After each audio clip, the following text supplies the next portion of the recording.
మనోహరి గదిలో అటు ఇటు కాలు కాలిన పిల్లిలా తిరుగుతూ ఉంటుంది. అప్పుడే చెంబ రావటంతో ఏమైంది చెంబ, అందరినీ చూసి వచ్చావా అని మనోహరి అంటుంది. రాతోడు అమర్ సారు హాల్లో మాట్లాడుకుంటున్నారు. పిల్లలేమో గదిలో రెడీ అవుతున్నారు. బాగి ఏమో పైన బట్టలు ఆరేయటానికి వెళ్ళింది. ఏమైంది మనోహరి, ఎందుకు అందరినీ చూసి రమ్మన్నావు అని చెంబ అడుగుతూ ఉంటుంది.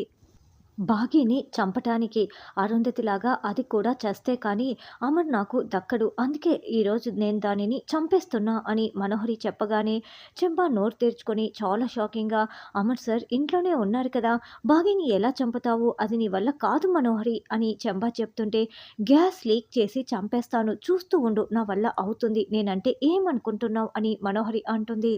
వెంటనే మనోహరి కిచెన్లోకి వెళ్ళి గ్యాస్ పైప్ని కత్తితో కట్ చేసేస్తుంది. ఇక గ్యాస్ లీక్ అవుతూ ఉంటుంది. ఇప్పుడు ఆ బాగి కిచెన్లోకి వెళ్ళి లైటర్ ఆన్ చేయాలి, అది కాలి బూడిదైపోతుంది అని మనోహరి ఎదురు చూస్తూ తన గది దగ్గరే నిలబడి చూస్తూ ఉంటుంది.